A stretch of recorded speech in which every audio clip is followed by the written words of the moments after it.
High wire walkers. They never look down, allegedly. Unfortunately for audiences afraid of heights, the same cannot be said of the movie camera. This week, The Walk, starring Joseph Gordon-Levitt, hits the big screen. The film is based on the incredible stunt of high wire artist Philippe Petit and is so realistic, it has allegedly caused audience members to throw up from vertigo sickness in their popcorn. Joining us to put his verdict on the line is movie man Jason Jabba Davis. Thank you. So, I take it you didn't throw up in this movie, which is good. Never a good review when your movie reviewer throws up in your film. I was worried that there was going to be vomiting, Eddie. Good morning, Andrew. Hello. Yes, of course, this film based on the real-life event that Philippe Petit, when he walked between the Twin Towers in New York City, already documented in Man on Wire, the 2008 Academy Award-winning film. Great documentary. Incredible film. So where do you go? Do you really need this film? Well, with today's technology, Robert Zemeckis, the director of Castaway, Flight, Back to the Future, he's decided he's going to give it a crack.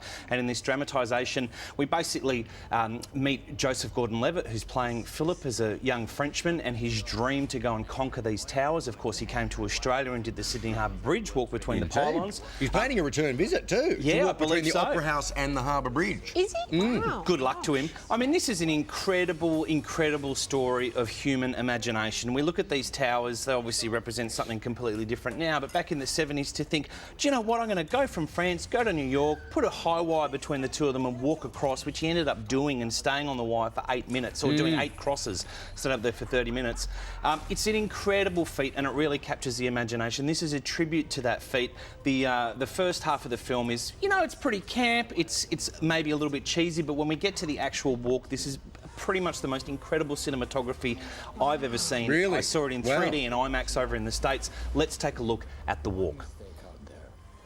I make my way to the top, and I find myself standing on an island floating in midair on the edge of the void.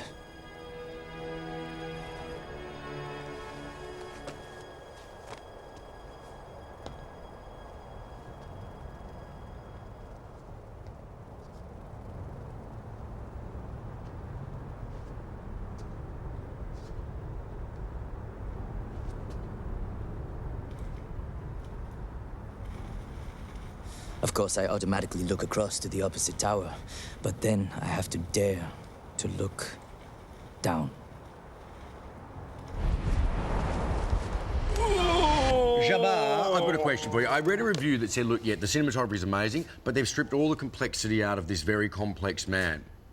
It's a pretty basic story of a man, you know, pursuing his dream and acting it out. I mean, they simplify his character that he was a bit of a tyrant, but I guess, you know, like a Steve Jobs character, you've got to behave in a certain way to achieve something as incredible as that. The phenomenon of getting into the snake, sneaking the wire across and pulling that feat off. This is definitely, I don't like 3D at all. This is a film to see in 3D. I thought it was stunning. So how many stars? 4 stars. 4 stars. 4 étoiles. Oui, oui. Amazing. So from the Twin Towers to a movie about twin criminals, The Craze, there's something else that we've already seen on film before. Tom Hardy stars as Ronnie and Reggie Cray. Stick an escargot in it, will you? In Legend, it's the story of the Cray brothers and how they are at the heart of London's crime scene. They took on the mafia, they took on the Richardson gang, who were a known torture gang. This is really a love story about Reggie Cray and his wife. Let's take a look at Legend. They were brothers, but bound by more than blood. They were twins as well, counterparts, gangster princes of the city they meant to conquer. Ron Cray was a one-man London mob, bloodthirsty, illogical, and funny as well. My Reggie was different.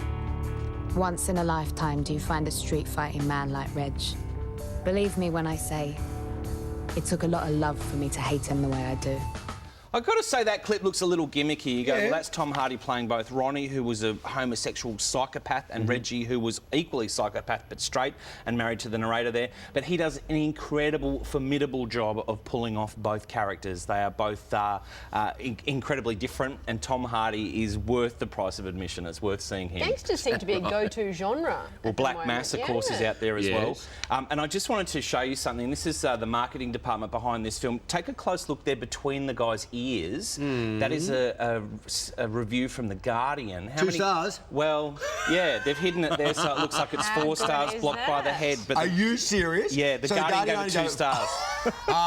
That is magnificent. Isn't that It looks like it's got fantastic? like a half star tucked underneath one ear there. Yeah. That's what the Cray brothers did to the Guardian's reviewer. That was so good. I had to share that. The Guardian gave it 2 Good stars, but PR they for The still put it Guardian. on the poster. You want to do a shout out to the owners of the cinema in Longreach? Thank you very much to Norm and Edna, who I had the pleasure of spending the week with at the movie convention on the Gold Coast. Oh, One great. screen, 4,000 people there at the Star Cinema in Longreach. Do go and get along. Whatever they're screening, it's going to be great. Go check it out.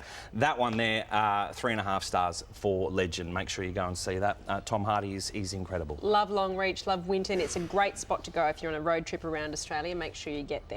Good tip. Gee, you've been Jabba. plugging road tripping a I lot love today, road haven't you? tripping. It's because I'm getting sentimental. I've got 2 weeks left of our round That's Australia it. trip. That's it. I'm going to miss It's it. all over. Yeah. No.